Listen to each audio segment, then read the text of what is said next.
Uy, dumating na ang aking Oneplus Open. Open natin. Wow! Ang ganda niya, guys. Buksan natin. Nakakatakot. Parang gusto ko na lang siyang gawing Oneplus Close forever kung ganito na lang wallpaper. Kumikinang-kinang pa, oh. Nakakatakot. Close muna natin. Pag-usapan natin.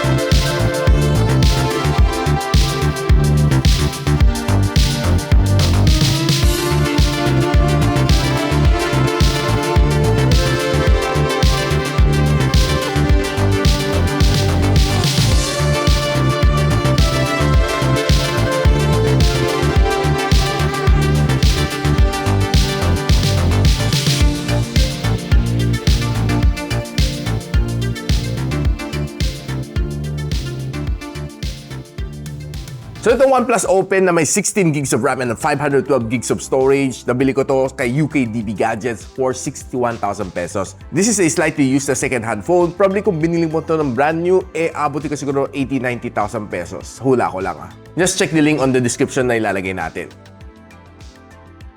So one thing na nagustuhan ko dito kay Oneplus Open, solid na solid ang feel niya. Pag hawak mo, feel mo talagang it's a very sturdy phone. Unlike the other foldables na feel mo medyo may kunting pagka-flimsy, not dito kay Oneplus Open. Solid na solid talaga feel niya. From the moment na nahawak ko, sabi ko, mukhang okay to. Now, one thing na napansin ko sa kanya, medyo mala Samsung Galaxy Z Fold ang datingan niya. Makanto siya, yun ang siguro one of the things na kinapin niya kay Samsung. Noong ka ng curved edge dito is more similar kay Honor. So it's a mix of both worlds. One thing that I like is nandito pa rin ka ng ring toggle, which kinary over ni OnePlus. Good siya para sa akin.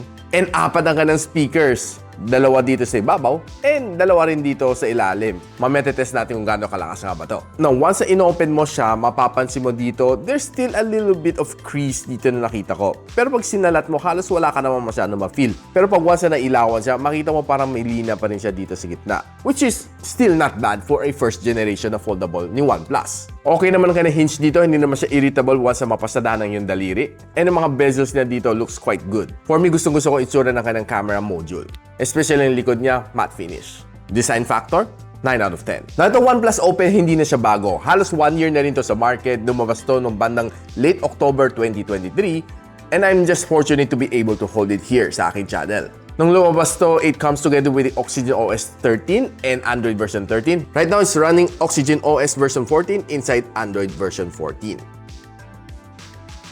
Now, itong foldable na to comes together with a Qualcomm Snapdragon 8 Gen 2. The most powerful that time nung lumabas to. And it was able to score me 1.37 million points dito sa Antutu benchmark. This is the breakdown score. 3,600 ang kanyang loop score dito sa Wildlife Extreme and 66% ang kanyang stability. Very erratic ang kanyang thermals and it throttled to 59% ang kanyang best performance. Ito naman score niya dito sa CPU benchmarking, dito sa Geekbench, and sa kanyang GPU benchmark.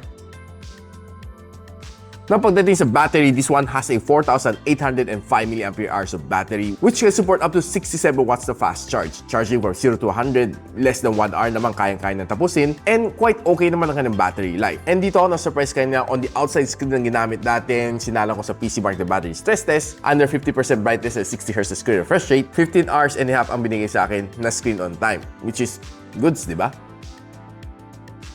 Now, pag-usapan natin kanyang display. Dito sa labas, it has a 6.31-inch na LTPO3 Super Fluid OLED display na may 120Hz screen refresh rate and 2,800 nits ang kanyang maximum brightness. This one is being protected by the ceramic guard. Now, pag binuksan mo naman, it has a 7.82-inch na foldable LTPO3 Flexi Fluid AMOLED display, 120Hz screen refresh rate, 2,800 nits din ang kanyang maximum brightness. And guys, I would say maganda ang kanyang display.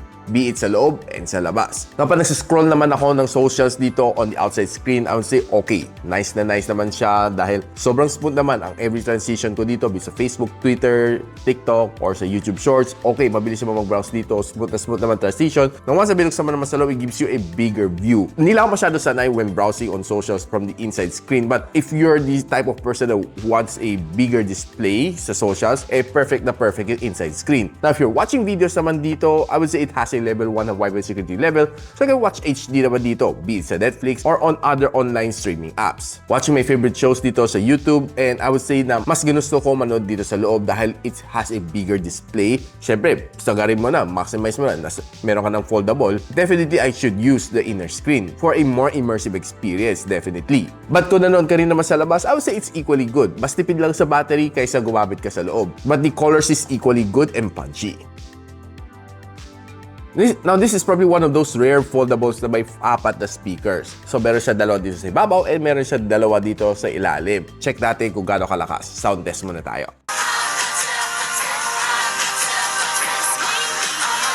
I was surprised. Malakas.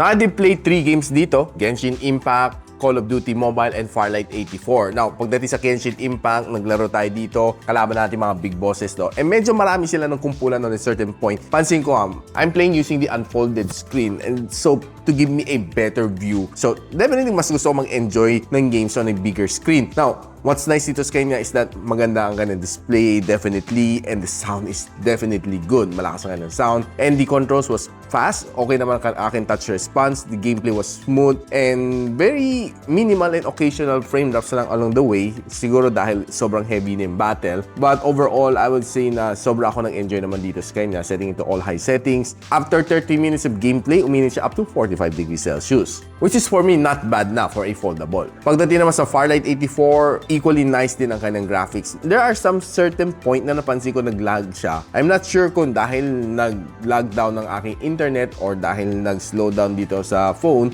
But overall, the gameplay was good. But there was a point na umabot na parang bigla nag-lag ang gameplay ko. Siguro, it's a rare occasion lang naman. Hindi naman nangyari ulit. Just once lang naman. But overall, the gameplay was good. And so far, napansin ko naman sa kanya dito is yung graphics is good and the touch response was good. And surprisingly, ang pinakamainit na inabot niya after 30 minutes of gameplay is just 42 degrees Celsius. Pagdating sa Call of Duty Mobile, expect mo to give you a really good, solid na gameplay dito. The point of the view is definitely good kasi malaki. And I would definitely tell you na sobrang sarap ng gameplay ko dito dahil ang ganda ng sounds na coming from the left and right. And the controls was really smooth. Though, there are times a little bit pigil konti sa aking daliri dito sa inside screen. Especially siguro pag medyo nababasa na aking daliri on long hours of gameplay. But nevertheless, I would say hindi naman siya ganun kainit at around 42 degrees Celsius after 30 minutes of gameplay. Napag-usapan natin ang camera dito sa phone na ito. It has a 48MP na main camera sensor with OIS, 64MP na telephoto lens na may 3x optical zoom, and a 48MP na ultra-wide lens na may 114 degrees na field of view. All of these lenses are calibrated by Hasselblad and it can let you shoot up to 4K and 60. Sa kanyang harap na camera dito sa labas, it's a 32MP na ultra-wide lens, and sa kanyang loob, it's a 20MP na ultra-wide lens. Both can let you shoot up to 4K and 30. So pag-usapan na natin ang performance ng camera ni Oneplus Open. So makita natin on outdoor shot, it would definitely get some really nice shot dahil this one is being collaborated with Hasselblad. Napansin ko itong flower na ito, sa ibang camera, it looks a little bit more orangey. At dito sa Oneplus Open, medyo naging mas yellowish siya. Medyo nag-color correct siya pero hindi yan ang malapit sa kanyang original color. Though some of these shots are really looking nice and I would say na very sharp ang mga photos na nakuha ko, and the greens are a little bit saturated but medyo maganda naman kanya pagka-saturate. And looking at this flower, I love yung kanya pagka-render ng pagka-purple dito sa flower na ito, which other cameras could hardly correct this color. Na pagdating naman sa low light, this camera could definitely perform. I was able to get some of these nice snaps, and dahil Christmas season, I was able to get a lot of Christmas decor shot.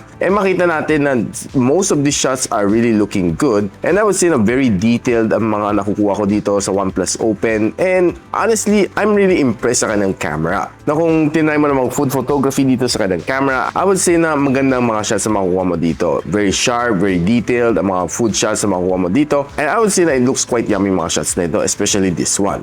Now, nung nilaro natin mga preset niya, this is a ultra wide shot. normal shot, 2 times zoom, 3 times zoom, and 6 times zoom. I'm impressed kahit 6 times zooming it, medyo sharp pa rin ang photo na ito.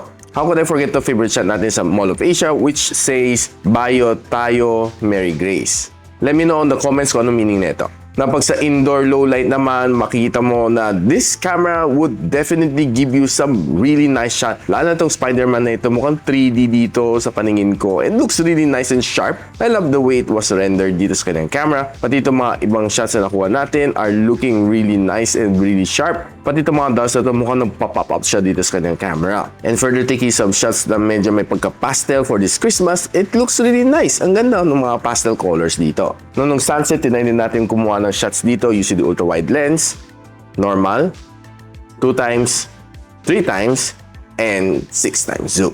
Ito naman performance ng super night camera. I would say na, maganda na nga ng pagka-capture. Except na siguro pagdating sa 2 times zoom, medyo sumasabog konti ang kanang ilaw. But overall, I would say still looking really nice and very sharp ang kanang photo at night. Sa outdoor, ang kanang selfie camera is definitely excellent. I love the way it is. Dahil sharp na sharp ang kanang photo, you definitely get some really nice details sa kanang camera. And if you're going indoor, equally said, okay na ba kanang camera? Except that there are times na medyo magsasoften siya konti, but hindi naman lagi. No, on some occasion lang. The other shots na nakuha naman natin from this camera looks really nice. And most of my indoor shots are looking pretty nice and decent as well. Now, using the front-facing camera to take a vlog, I would say okay siya. Though, parang pansin ko, may kunting focus hunting siya. But overall, the quality is nice, no? Hindi naman lagi siya na-focus hunt, pero on some occasion lang napansin ko. Now, if you're using the rear camera naman to take a 4K video, I would say stable na stable. Kahit mag-pan ka left and right,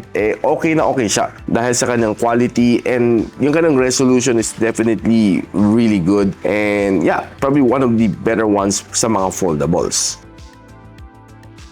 Now guys, ano masasabi ko dito sa Oneplus Open? I was surprised that it was really this good. To my liking, this is definitely a good phone to have. Especially kung gusto mo mag-start using a foldable, I think a second-hand phone like this one is okay. Fresh na fresh pa naman ang unit na ito na nakuha natin. And I would say na it's almost just half ng price ng isang Samsung Galaxy Z Fold 6. But feel ko nga, mas maganda pa nga to kaysa Z Fold 6, personally speaking. What I like dito sa kanya is sobrang ganda ng kanyang feel, solid na solid siya. And another thing is sobrang ganda rin ng kanyang camera performance. Kaya kung nanghanap kayo ng foldable, would you consider the Oneplus Open? Let me know in the comments. Kung gusto nyo malaman ko sa kung nabili to, I got this from UKDB Gadgets. You can check their Facebook page or the link that I'll be posting on the description box below. Now, if you like this video, don't forget to share it to your friends. And a sub to this channel is definitely awesome. I'll see you in my next one.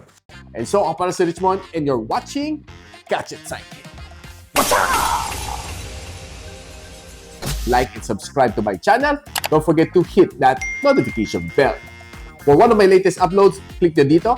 And for one of my popular uploads, click here.